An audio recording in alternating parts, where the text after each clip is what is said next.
വയനാട് ദുരന്തം വീണ്ടും വലിയ ചർച്ചയ്ക്കിടയായിരിക്കുകയാണ്. മനുഷ്യ മനസാക്ഷിയെ ഞെട്ടിച്ച രീതിയിലുള്ള ഒരു ദുരന്തമാണ്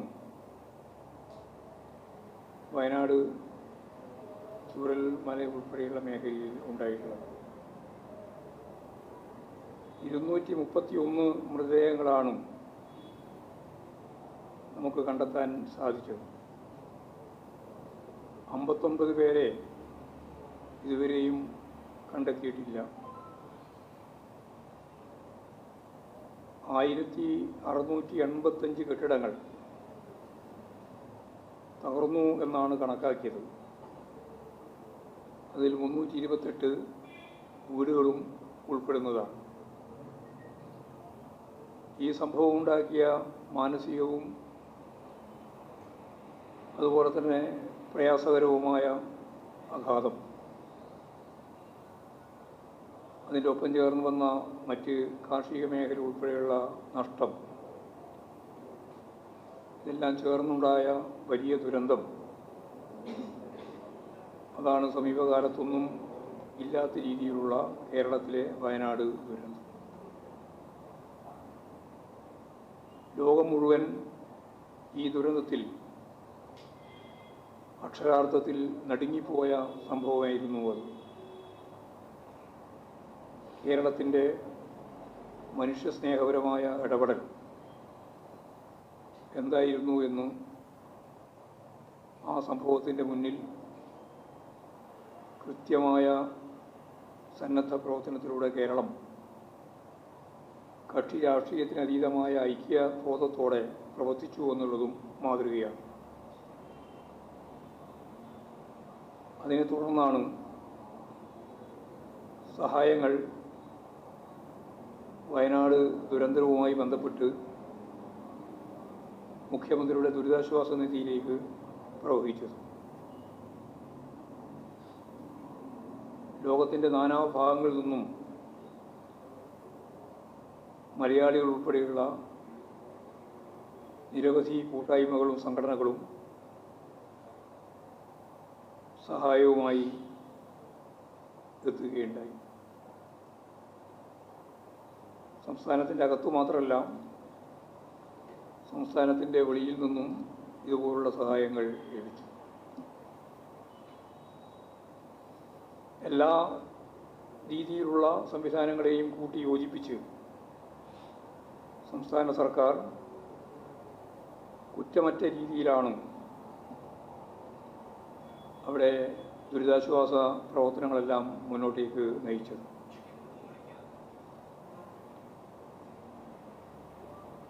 വയനാട് ദുരന്തം കേരളം ഒന്നാകെ ഒന്നിച്ച് പ്രതിരോധിക്കുന്ന ഘട്ടത്തിലാണ് കഴിഞ്ഞ ഓണ ദിവസം ഒരു ദൃശ്യ മാധ്യമം ഒരു വാർത്ത പ്രസിദ്ധീകരിച്ചത്. കണക്കിൽ കള്ളമോ എന്ന് പറഞ്ഞുകൊണ്ടാണ് ആ വാർത്ത ഉണ്ടാക്കിയത്. അതിൽ പറയുന്നത്, തെറ്റായ കണക്കുകൾ നിരത്തി കേന്ദ്ര ഗവൺമെൻറ്റിൽ നിന്ന് പണം പിടുങ്ങാനുള്ള നടപടികൾ സംസ്ഥാന സർക്കാർ സ്വീകരിക്കുന്നു എന്നാണ്. ഇതിനെ തുടർന്ന് മറ്റ് ദൃശ്യമാധ്യമങ്ങളും ഇത് ഏറ്റുപിടിച്ചു. തുടർന്ന് നവമാധ്യമ മേഖലയിലും ഇതിൻ്റെ ഭാഗമായിട്ടുള്ള പ്രതിഷേധങ്ങളും സംശയങ്ങളും ഉന്നയിക്കുകയുണ്ടായി. ഓണത്തിന് പത്രമില്ല എങ്കിലും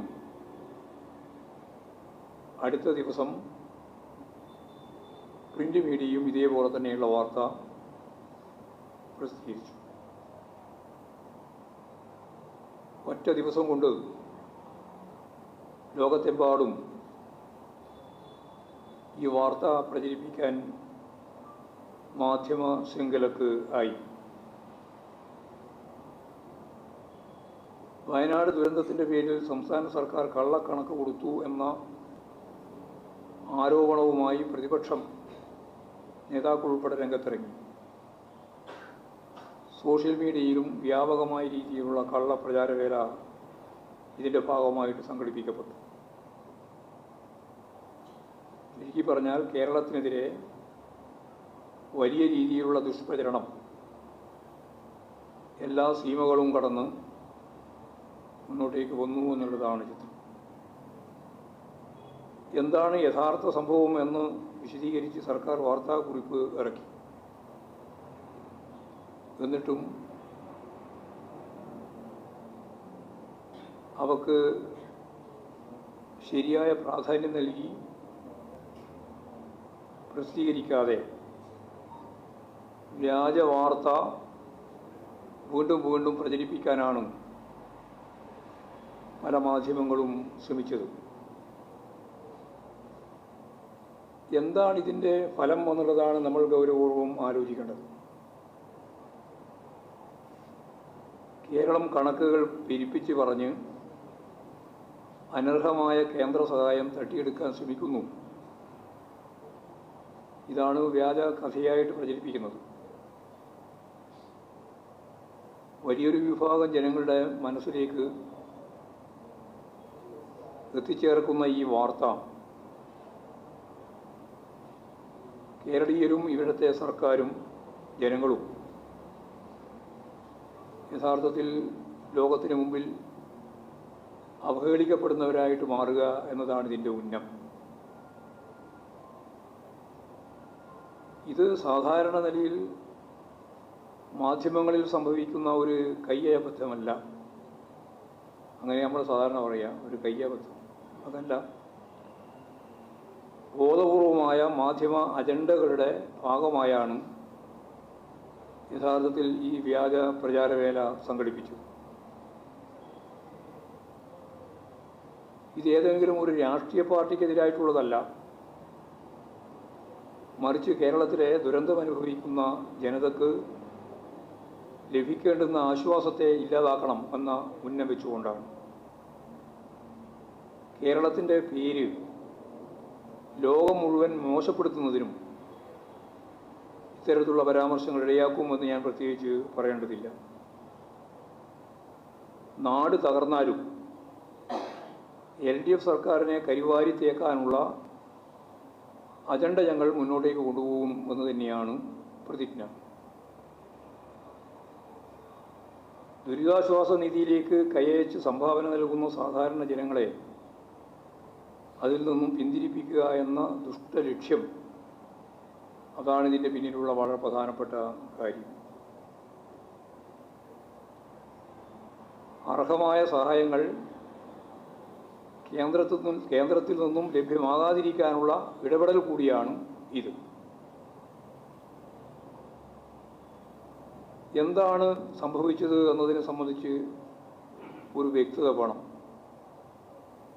ദുരന്ത നിവാരണത്തിന് അടിയന്തര അധിക ധനസഹായം അനുവദിക്കുന്നതിനായി കേന്ദ്ര സർക്കാരിന് സംസ്ഥാനം മെമ്മോറാണ്ടം സമർപ്പിച്ചു. ഇതാണ് ഇതിലെ ഏറ്റവും പ്രധാനപ്പെട്ട കാര്യം. ആ മെമ്മോറാണ്ടത്തിലെ കണക്കുകൾ ചെലവിൻ്റെ കണക്കായി വ്യാഖ്യാനിച്ചാൽ, അങ്ങനെ വ്യാഖ്യാനിച്ചുകൊണ്ടാണ് യഥാർത്ഥത്തിൽ വാർത്ത ഉണ്ടാക്കിയത്. തെറ്റായ വാർത്തകൾ പ്രചരിപ്പിക്കുമ്പോൾ ബന്ധപ്പെട്ടവരുമായി അന്വേഷിക്കുക എന്ന സാമാന്യ മര്യാദ പോലും ഈ കാര്യത്തിൽ ഉണ്ടായില്ല. കേന്ദ്ര സർക്കാർ പുറപ്പെടുവിച്ച മാനദണ്ഡങ്ങൾ കൃത്യമായി പാലിച്ചുകൊണ്ടാണ് ഈ മെമ്മോറാണ്ടം തയ്യാറാക്കിയത് എന്ന് ഗവൺമെൻറ് വ്യക്തമാക്കി. വരെ 2012 മുതൽ 2019 വരെ വിവിധ സർക്കാരുകൾ, ഞാൻ ഇന്ന സർക്കാർ എന്ന് ബോധവും പറയാതിരിക്കുകയാണ്, ഇന്ന സർക്കാർ എന്ന് പറയേണ്ട കാര്യമില്ല, എല്ലാവർക്കും കൊല്ലം മനസ്സിലാവും. 12 മുതൽ 19 വരെ പല ദുരന്തങ്ങളിലും അതിൻ്റെ ഭാഗമായി തയ്യാറാക്കി കേന്ദ്ര സർക്കാരിന് സമർപ്പിച്ച മെമ്മോറാണ്ടങ്ങൾ സംസ്ഥാനത്തിൻ്റെ ദുരന്ത നിവാരണ അതോറിറ്റിയുടെ വെബ്സൈറ്റിൽ നമുക്ക് കാണാൻ സാധിക്കുന്നതേയുള്ളൂ. വരൾച്ച മുതൽ പുറ്റിങ്ങൽ വെടിക്കെട്ട് അപകടം വരെയുള്ള ദുരന്തങ്ങളിൽ കേന്ദ്ര സർക്കാരിൽ നിന്ന് പരമാവധി സഹായം ചോദിച്ചു വാങ്ങണമെന്ന ഉദ്ദേശം വെച്ചുകൊണ്ട് തന്നെയാണ് അന്നത്തെ പ്രതിപക്ഷം പോലും അന്നതിന് മുൻഗണന നൽകി നിലപാട് സ്വീകരിച്ചത്. എന്നാൽ ഇപ്പോൾ നാടിന് സഹായം ലഭിക്കരുത് എന്ന നിലയിലേക്ക് പ്രതിപക്ഷം മാറിയിരിക്കുകയാണ്. ദുരന്തഘട്ടത്തിൽ രക്ഷാപ്രവർത്തനം നടക്കുന്ന സന്ദർഭത്തിൽ മാധ്യമത്തിൽ തയ്യാറാക്കപ്പെടുന്ന അതിൻ്റെ ഇടയിലാണല്ലോ നമ്മൾ ഏതെങ്കിലും മാധ്യമം അടിസ്ഥാനപ്പെടുത്തിയിട്ടോ വാർത്തകൾ അടിസ്ഥാനപ്പെടുത്തിയോ അല്ല ഈ രക്ഷാപ്രവർത്തനത്തെ സംബന്ധിച്ചുള്ള മെമ്മോറാണ്ടങ്ങൾ തയ്യാറാക്കേണ്ടി വരുന്നത്. അതതിൻ്റെ ചെലവ് പൂർണ്ണമായിട്ടും നിർവഹിച്ചതിന് ശേഷവുമല്ല, അതിൻ്റെ ഇടയിലാണ് യഥാർത്ഥത്തിൽ മെമ്മോറാണ്ടം തയ്യാറാക്കുക. അതിൻ്റെ പല സാധ്യതകളും വിലയിരുത്തിയാണ് ഓരോ കണക്കുകളും തയ്യാറാക്കുന്നത്. നമുക്കറിയുന്നത് പോലെ SDRFൻ്റെ വളരെ ഇടുങ്ങിയ മാനദണ്ഡങ്ങൾ, ആ മാനദണ്ഡമനുസരിച്ച് 219 കോടി രൂപ മാത്രമാണ് സർക്കാരിന് മെമ്മോറാണ്ടത്തിലൂടെ ആവശ്യപ്പെടാൻ സാധിച്ചത്. മെമ്മോറാണ്ടം തയ്യാറാക്കുന്ന ഘട്ടത്തിൽ തന്നെ യഥാർത്ഥ നഷ്ടം 1200 കോടിയിലധികമാണ് എന്ന് കണക്കാക്കിയിരിക്കുന്നു. എന്ന് പറഞ്ഞാൽ 1200 കോടിയിലധികം ഉറുപ്പിക ആ മെമ്മോറാണ്ടം തയ്യാറാക്കുന്ന ഘട്ടത്തിൽ തന്നെ നഷ്ടം കണക്കാക്കപ്പെട്ടിട്ടുണ്ടെങ്കിലും ഞാൻ നേരത്തെ പറഞ്ഞ SDRFൻ്റെ വളരെ ഇടുങ്ങിയ മാനദണ്ഡം അനുസരിച്ച് നമുക്ക് അവകാശപ്പെടാൻ തയ്യാറാവാൻ അല്ലെങ്കിൽ അവകാശപ്പെടാൻ സാധിക്കുന്നത് 219 കോടി രൂപയുടെ നഷ്ടപരിഹാരം മാത്രമാണ്. വയനാട് ദുരന്ത മേഖലയിലെ അതിനെ പുനർനിർമ്മിക്കാൻ 2200 കോടിയെങ്കിലും വേണ്ടിവരുമെന്നാണ് വിദഗ്ധരുടെ അഭിപ്രായം. അപ്പോൾ ഈ 2200 കോടി ഉറുപ്പികയുടെ പുനർനിർമ്മാണത്തിന് ആവശ്യമായിട്ട് വരുന്ന സ്ഥാനത്താണ് 219 കോടി രൂപ മാനദണ്ഡപ്രകാരം സഹായത്തിനായി ചോദിച്ചത്. ഇതാണ് വ്യാജ പ്രചരണം നടത്തുന്നതിനു വേണ്ടി മാധ്യമങ്ങൾ അതിൻ്റെ ഗൗരവം മനസ്സിലാക്കാതെ ഉപയോഗിച്ചത്. ദേശീയ ദുരന്ത പ്രതികരണ നിധിയിൽ നിന്നും ധനകാര്യ കമ്മീഷൻ നിശ്ചയിക്കുന്ന പ്രകാരം എല്ലാ സംസ്ഥാനങ്ങൾക്കും ഓരോ വർഷവും പണം നീക്കിവെക്കുന്നുണ്ട്. അതിനോടൊപ്പം സംസ്ഥാന വിഹിതം കൂടി ചേർത്താണ് സംസ്ഥാന ദുരന്ത പ്രതികരണ നിധി ഉണ്ടാക്കുന്നത്. മാനദണ്ഡങ്ങൾക്ക് വിരുദ്ധമായി 1 രൂപ പോലും ചെലവഴിക്കാൻ സാധിക്കുകയില്ല. ഈ ഫണ്ടിൻ്റെ നിയന്ത്രണം പൂർണ്ണമായും സംസ്ഥാന ചീഫ് സെക്രട്ടറിയുടെ നേതൃത്വത്തിലുള്ള മുതിർന്ന 5 സെക്രട്ടറിമാരടങ്ങുന്ന സംസ്ഥാന എക്സിക്യൂട്ടീവ് കമ്മിറ്റിയാണ്. വാർഷികമായി ലഭിക്കുന്ന തുകയ്ക്ക് പുറമെ വലിയ ദുരന്തങ്ങൾ ഉണ്ടാകുമ്പോൾ അധിക ധനസഹായം ദേശീയ ദുരന്ത പ്രതികരണ നിധിയിൽ നിന്നും ലഭിക്കാൻ ആണ് നിർദ്ദിഷ്ട ഫോർമാറ്റിൽ മെമ്മോറാണ്ടം കേന്ദ്ര സർക്കാരിന് സമർപ്പിക്കേണ്ടത്. ഇത് ഉന്നതതല സംഘം പരിശോധിച്ച് വിലയിരുത്തിയാണ് അധിക സഹായം ലഭ്യമാക്കുക. നമുക്ക് അറിയുന്നത് പോലെ ദുരന്ത നിവാരണം അതിൻ്റെ നിധിയും മാനദണ്ഡങ്ങളും എല്ലാം വെച്ച് പരിശോധിച്ചാൽ, ഉദാഹരണത്തിനൊരു വീട് നഷ്ടമായി എന്ന് വിചാരിക്കുക, അതത്ര ലക്ഷം വില വരുന്ന വീടായാലും പരമാവധി SDRFൽ നിന്ന് നൽകാൻ സാധിക്കുക 1.3 ലക്ഷം രൂപയാണ്. എത്ര ലക്ഷം രൂപയുടെ വീടായാലും അത്രയും കൊടുക്കാൻ സാധിക്കും. 1 കിലോമീറ്റർ റോഡിന് 1 ലക്ഷം രൂപ എന്ന നിലയിലാണ് കൊടുക്കാനാവുക. ഒരു സ്കൂളിൻ്റെ തകർച്ചയുണ്ടായാൽ 2 ലക്ഷം രൂപ ആണ് കൊടുക്കാൻ സാധിക്കുക. ഇതാണ് ഇവരുടെ നിബന്ധന. കേരളത്തിൻ്റെ സാഹചര്യത്തിൽ 1,30,30,000 രൂപ കൊണ്ട് എന്ത് വീടാണ് നിർമ്മിക്കാനാവുക? അപ്പോൾ കേരളത്തിൽ ഒരു വീടിന് ഏറ്റവും ചുരുങ്ങിയത് 4 ലക്ഷം രൂപ നൽകുക എന്നുള്ള നിലപാടാണ് സ്വീകരിക്കുന്നത്. അപ്പോൾ ബാക്കി വരുന്നത് 1,30,000 കഴിച്ചാൽ ബാക്കിയുള്ള സംഖ്യ മുഴുവൻ മുഖ്യമന്ത്രിയുടെ ദുരിതാശ്വാസ നിധി ഉപയോഗിച്ചുകൊണ്ടാണ് അത് കൊടുത്തു തീർക്കുന്നത്. കോടികൾ ചിലവാക്കി പണിത സ്കൂളുകളാണ് നമ്മുടെ നാട്ടിൽ ഇപ്പോഴുള്ളത്. അത് തകർന്നാൽ 2 ലക്ഷം രൂപയാണ് മാനദണ്ഡമനുസരിച്ച് കൊടുക്കാൻ സാധിക്കുക. ഇവിടെ നിലവിലുള്ള മാനദണ്ഡങ്ങൾക്കനുസൃതമായി ധനസഹായം നൽകാൻ തീരുമാനിച്ച് അത് നൽകുന്നു എന്ന് വന്നാൽ നേരത്തെ പറഞ്ഞതുപോലെ വലിയ രീതിയിലുള്ള പ്രയാസമായിരിക്കും നമുക്ക് അനുഭവിക്കേണ്ടി വരിക.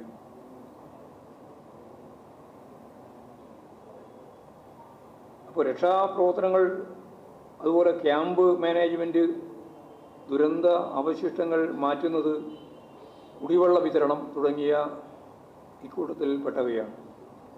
ഇവക്ക് വരാവുന്ന ചെലവുകളെക്കുറിച്ചുള്ള കണക്കിനെയാണ് ദുർവ്യാഖ്യാനം ചെയ്തിട്ടുള്ളത്.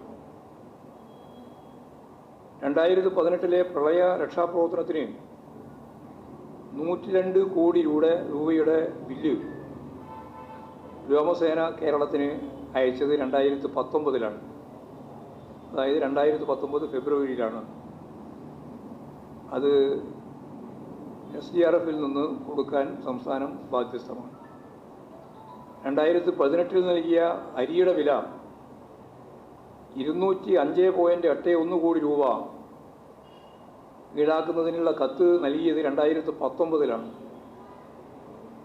ഇതുപോലെ മേപ്പാടിയിലെ രക്ഷാപ്രവർത്തനവുമായിട്ട് ബന്ധപ്പെട്ട കേന്ദ്ര സേനയ്ക്കുണ്ടായ ചെലവുകൾ, അവ ഉപയോഗിച്ച് അത്യാധുനിക ഉപകരണങ്ങൾ, അതിന് സംവിധാനങ്ങൾക്കെല്ലാം വേണ്ടിയുള്ള ചെലവുകൾ എല്ലാം ബില്ല് ആയി പിന്നീട് വരിക മാത്രമേ ചെയ്യുള്ളൂ. അപ്പോൾ അത് കൊടുക്കാൻ SDRF പണം വേണം. അത് മുൻകൂട്ടി കണ്ട് മെമ്മോറാണ്ടത്തിൽ ഉൾപ്പെടുത്തുകയാണ് സാധാരണ ചെയ്യുക. ഇതൊന്നും മനക്കണക്ക് വെച്ചുകൊണ്ടുള്ള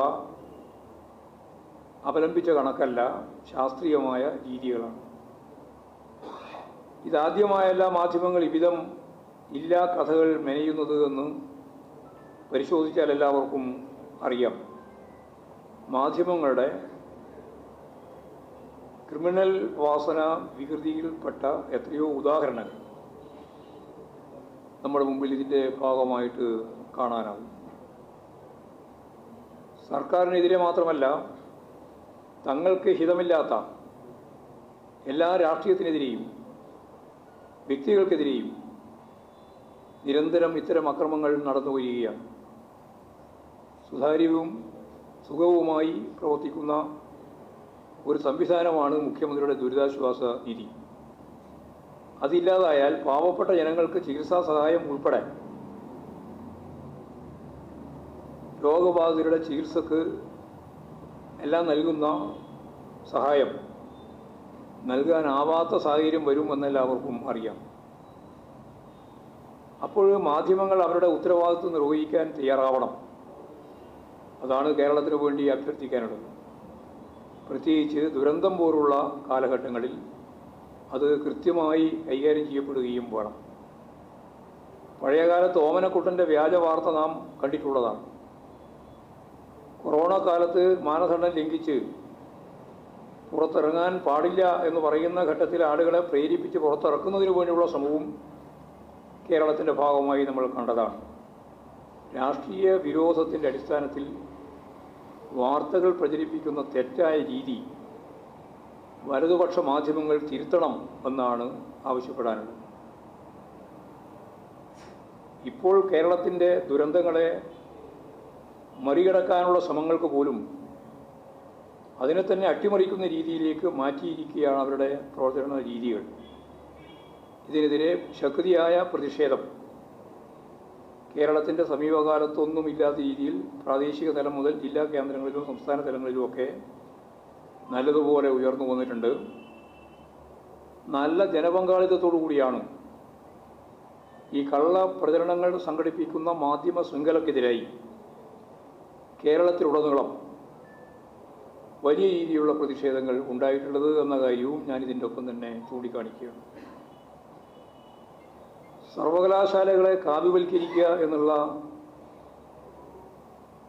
BJPയുടെയും കേരള ഗവർണറുടെയും നിലപാടുകൾ കേരളത്തിലെ ഉന്നത വിദ്യാഭ്യാസ മേഖലയെ കോൺഗ്രസിൻ്റെയും BJPയുടെയും RSSൻ്റെയും ഓഫീസുകളാക്കി മാറ്റുന്ന തലത്തിലേക്ക് നീങ്ങുകയാണ്. സംസ്ഥാനത്തെ സർവകലാശാലകളിൽ വൈസ് ചാൻസലർമാരുടെ ഒഴിവുകളിലേക്ക് താൽക്കാലികമായി നിയമനം നടത്തുന്ന ഏകപക്ഷീയമായ ചാൻസലറുടെ തീരുമാനമാണ്, അതായത് ഗവർണറുടെ തീരുമാനമാണ് സർവകലാശാല വൈസ് ചാൻസലറായി അക്കാദമിക് മികവുള്ളവരെ ഒഴിവാക്കി നല്ല ശേഷിയുള്ള ഏറ്റവും പ്രമുഖരായ വിദ്യാഭ്യാസ ചിന്തകരെ ഉൾപ്പെടെ ഒഴിവാക്കി RSSൻ്റെ നേതാക്കളെയും അതുപോലെ കോൺഗ്രസിൻ്റെ നേതാക്കളെയും ഇപ്പോൾ നിയമിച്ചുകൊണ്ടിരിക്കുകയാണ്. എന്ന് പറഞ്ഞാൽ UDF BJP ഓഫീസാക്കി വൈസ് ചാൻസലർമാരുടെ ഓഫീസുകൾ മാറ്റുന്നതിന് വേണ്ടിയിട്ടാണ് ഇപ്പോൾ ശ്രമിക്കുന്നത്. കാലിക്കറ്റിൽ കോൺഗ്രസ് സംഘടനാ നേതാവിനെ P. രവീന്ദ്രനെയും കൊച്ചി ശാസ്ത്ര സാങ്കേതിക സർവകലാശാലയിൽ കോൺഗ്രസ് സംഘടനാ നേതാവ് തന്നെയായ M. ജുനൈദ് ബുഷറിനെയും നിയമിച്ചിരിക്കുകയാണ്. കഴിവോ മാനദണ്ഡങ്ങളോ ഒന്നും തന്നെ പാലിക്കാതെ ഗവർണർ ഇഷ്ടമുള്ളയാളെ തീരുമാനിക്കുന്നു എന്നല്ല, ഗവർണർക്ക് ഇഷ്ടമുള്ള RSSകാരനെയും കോൺഗ്രസ്സുകാരനെയും തീരുമാനിക്കുന്നു എന്നുള്ളതാണ്. ശ്രീനാരായണ ഓപ്പൺ സർവകലാശാലയിൽ ഇപ്പോൾ റിട്ടയർ ചെയ്ത VP ജഗതി രാജിനെയാണ് നിയമിച്ചിരിക്കുന്നത്. കാലടി ശങ്കരാചാര്യ ശ്രീശങ്കര സർവകലാശാലയിൽ സംഘപരിവാർ നോമിനിയായ ഡോക്ടർ KK ഗീതാകുമാരിയെയും നിയമിച്ചിരിക്കുകയാണ്. ഇവരിലൂടെ സംഘപരിവാർ കോൺഗ്രസ് ആശയങ്ങൾ സർവകലാശാലകളിൽ അടിച്ചേൽപ്പിക്കുന്നതിന് വേണ്ടിയുള്ള ബോധപൂർവമായ പ്രവർത്തനത്തിലാണ് ഗവർണറുള്ളത്. നമ്മുടെ ഉന്നത വിദ്യാഭ്യാസ മേഖല ലോകോത്തരമായ രീതിയിൽ മുന്നോട്ടേക്ക് പോയിക്കൊണ്ടിരിക്കുന്ന ഈ സന്ദർഭത്തിൽ അതിനെ തകർക്കുന്നതിന് വേണ്ടി നടക്കുന്ന ഇത്തരത്തിലുള്ള പ്രവർത്തനങ്ങൾക്കെതിരെ കേരളത്തിലെ അക്കാദമിക സമൂഹമാകെ, പൊതുവായിട്ട് ജനങ്ങളാകെ വലിയ പ്രതിഷേധവുമായിട്ട് മുന്നോട്ടേക്ക് വരേണ്ടതുണ്ട് എന്നാണ് സർവകലാശാലയിലെ കാവ്യവൽക്കരണവുമായിട്ട് ഗവർണർ നടത്തുന്ന ശ്രമത്തിനെതിരായിട്ട് ഉയർന്നു വരണം എന്നുള്ള അഭിപ്രായമാണ് ചൂണ്ടിക്കാണിക്കാനുള്ളത്. പ്രധാനമായിട്ടും ചർച്ച ചെയ്യപ്പെടുന്ന മറ്റൊരു വിഷയം അൻവറുമായിട്ട് ബന്ധപ്പെട്ട പ്രശ്നങ്ങളാണ്. ഇടതുപക്ഷ മുന്നണിയുടെ ഭാഗമായിട്ട് നിൽക്കുന്ന MLA ആണ് ശ്രീ അൻവർ. അദ്ദേഹം ചില പ്രശ്നങ്ങൾ ഗവൺമെൻറ്റിൻ്റെ മുന്നിൽ ഉന്നയിക്കുകയുണ്ടായി. അതിൻ്റെ ഭാഗമായിട്ടുള്ള കാര്യങ്ങൾ പാർട്ടിയുടെ മുന്നിലും ഉന്നയിക്കുകയുണ്ടായി. ഗവൺമെൻറ് സംബന്ധിച്ച് കൃത്യമായിട്ടുള്ള അന്വേഷണത്തിന് ഉത്തരവിടുകയും അന്വേഷണം നടന്നു വരികയുമാണ്. പാർട്ടിക്ക് നൽകിയിട്ടുള്ള കാര്യങ്ങൾ സംബന്ധിച്ചുള്ള പരിശോധന പാർട്ടി നടത്തി വരികയുമാണ്. അതിനുശേഷം പല വിധത്തിലുള്ള പ്രസ്താവനകൾ അൻവറുടെ ഭാഗത്തുനിന്ന് ഉണ്ടായി. സൂക്ഷ്മമായിട്ട് പരിശോധിച്ചാൽ ഇത്തരം പ്രസ്താവനകളെല്ലാം ആരെയാണ് സഹായിക്കുന്നത് എന്ന് വലതുപക്ഷ ശക്തികളുടെ കയ്യിലെ ആയുധമായിട്ട് അവർക്ക് എങ്ങനെയാണ് ഉപയോഗിക്കാൻ സാധിക്കുന്നത് എന്ന് ഇത്തരം പ്രസ്താവനകൾ ആഘോഷപൂർവ്വം കൈകാര്യം ചെയ്യുന്ന മാധ്യമ മേഖലയിലെ പ്രത്യേകിച്ച് വലതുപക്ഷ മാധ്യമശക്തികളുടെ നിലപാടുമായി ബന്ധപ്പെട്ട് നമുക്ക് കാണാൻ സാധിക്കുന്നതാണ്. ഇത്തരത്തിലുള്ള പ്രസ്താവനകൾ പാർട്ടിയുടെ മുമ്പിലും അതുപോലെ തന്നെ ഗവൺമെൻറ്റിൻ്റെ മുമ്പിലും കാര്യങ്ങൾ ഉന്നയിച്ചതിന് ശേഷം ആവർത്തിച്ചുള്ള ഇത്തരം പ്രസ്താവനകൾ ഒഴിവാക്കേണ്ടതായിരുന്നു എന്ന് തന്നെയാണ് CPM സംസ്ഥാന സെക്രട്ടേറിയറ്റിൻ്റെ അഭിപ്രായം. തുടർച്ചയായി വലതുപക്ഷ ശക്തികൾക്കും അതിൻ്റെ മാധ്യമങ്ങൾക്കും സർക്കാരിനെതിരായും അതുപോലെ തന്നെ പാർട്ടിക്കെതിരായും അന്തരീക്ഷത്തിൽ ഒരു മുഴക്കം സൃഷ്ടിക്കുന്നതിന് വേണ്ടി അവർക്കാണ് സൗകര്യം നൽകിയത്. അപ്പോൾ വലതുപക്ഷ ശക്തികൾക്കും മാധ്യമങ്ങൾക്കും പാർട്ടിക്കെതിരായും ഗവൺമെൻറ്റിനെതിരായും വലിയ വാർത്താ ശൃംഖലകൾ സൃഷ്ടിക്കുന്നതിന് വേണ്ടി ഉണ്ടാക്കാൻ സാധിക്കുന്ന ഇത്തരത്തിലുള്ള ഒരു ഇടപെടൽ പാർട്ടിയുടെയും ഗവൺമെൻറ്റിൻ്റെയും മുമ്പിൽ കൊണ്ടുവന്നതിന് ശേഷം തുടർച്ചയായി നടത്തുന്നു എന്നുള്ളത് അത്തരം നടപടികളിൽ നിന്ന് അടിയന്തരമായും അൻവർ MLA പിന്മാറണം എന്നാണ് പാർട്ടി സംസ്ഥാന കമ്മിറ്റി ചൂണ്ടിക്കാണിച്ചിട്ടുള്ളത്.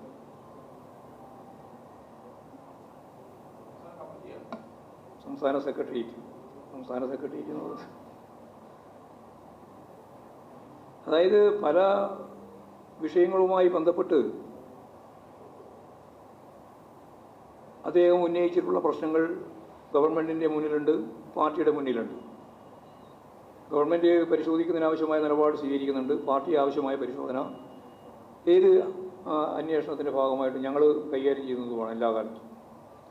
ഇപ്പോൾ ഉയർന്നു വരുന്ന പ്രശ്നങ്ങൾ കൃത്യമായിട്ട് പരിഹരിക്കുന്നതിന് വേണ്ടി ഗവൺമെൻറ്റിൻ്റെയും പാർട്ടിയുടെയും മുന്നിൽ എത്തിച്ചു കഴിഞ്ഞാൽ പിന്നെ അതിനെ വലതുപക്ഷ ശക്തികൾക്ക് ഉപയോഗിക്കാനാവുന്ന രീതിയിലുള്ള ഒരു പ്രതലം സൃഷ്ടിക്കുക എന്നുള്ളതാണ് ഇപ്പോൾ ചെയ്തുകൊണ്ടിരിക്കുന്ന കാര്യം. അതിൽ നിന്ന് പിന്മാറണം എന്ന് തന്നെയാണ് PV Anvar MLA CPM secretariat ഇപ്പോൾ വ്യക്തമാക്കി.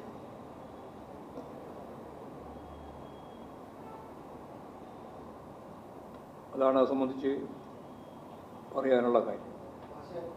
CPIM-ൻ്റെ പാർലമെൻ്ററി പാർട്ടി അംഗം എന്ന നിലയിലാണ് ഇപ്പോൾ ശ്രീ അൻവർ പ്രവർത്തിക്കുന്നത്. പാർട്ടി മെമ്പറല്ലേ വരും. അൻവർ അങ്ങനെയാണ് പ്രവർത്തിക്കുന്നത്. അപ്പോൾ സ്വാഭാവികമായും ഈ കാര്യം അദ്ദേഹത്തെ ബോധ്യപ്പെടുത്തേണ്ടതുണ്ട്.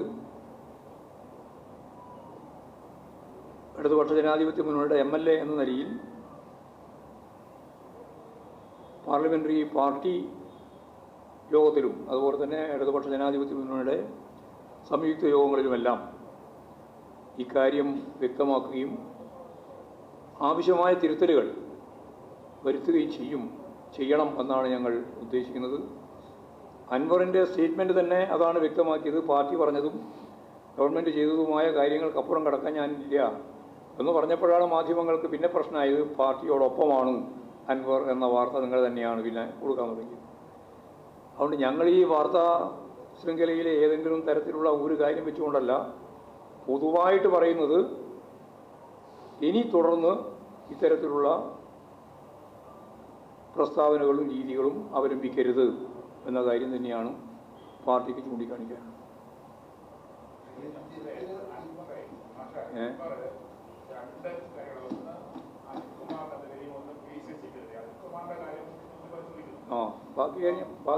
ബാക്കി പരിശോധിക്കേണ്ടതെല്ലാം ഞങ്ങൾ പരിശോധിക്കും. എല്ലാവരും പരിശോധിക്കുന്നത്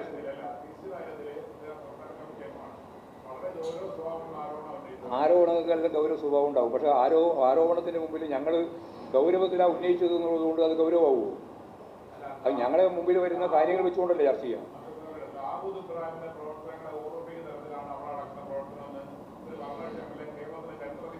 അത് അങ്ങനെയൊക്കെ പറയുന്ന പല പ്രയോഗങ്ങളുണ്ടായിട്ടുണ്ട്. നിങ്ങളിപ്പോൾ വയനാട് ദുരന്തം ഏത് രീതിയിലാണ് കൈകാര്യം ചെയ്തത്? അങ്ങനെ ആരെങ്കിലും പറഞ്ഞിട്ടുണ്ട് ഇതിനു മുമ്പ്?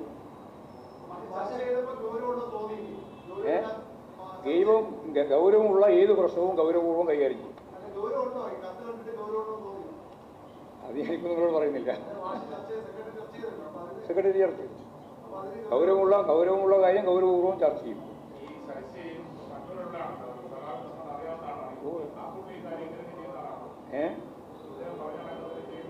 അതായത് ശശിയെ ഞങ്ങളെല്ലാം ഒപ്പം പ്രവർത്തിച്ച് വന്ന സഹാക്കളല്ലേ. സംഘടനാപരമായിട്ടും രാഷ്ട്രീയമായിട്ടും ഒപ്പം പ്രവർത്തിച്ചിട്ടുള്ള എത്രയോ പതിറ്റാണ്ടുകൾ അനുഭവം ഞങ്ങൾക്കെല്ലാം ഉണ്ട്. ഈ പറഞ്ഞ രീതിയിൽ ഏതെങ്കിലും ഒരു കാര്യം പ്രഥമ ദൃഷ്ട്യാ ശശിയുമായിട്ട് ബന്ധപ്പെട്ടുണ്ട് എന്ന് പറയാൻ സാധിക്കില്ല. ഇല്ല, പറയാൻ സാധിക്കില്ല. ആവശ്യമായ പരിശോധന ഞങ്ങൾ നടത്തുകയും ചെയ്യും. ശരി.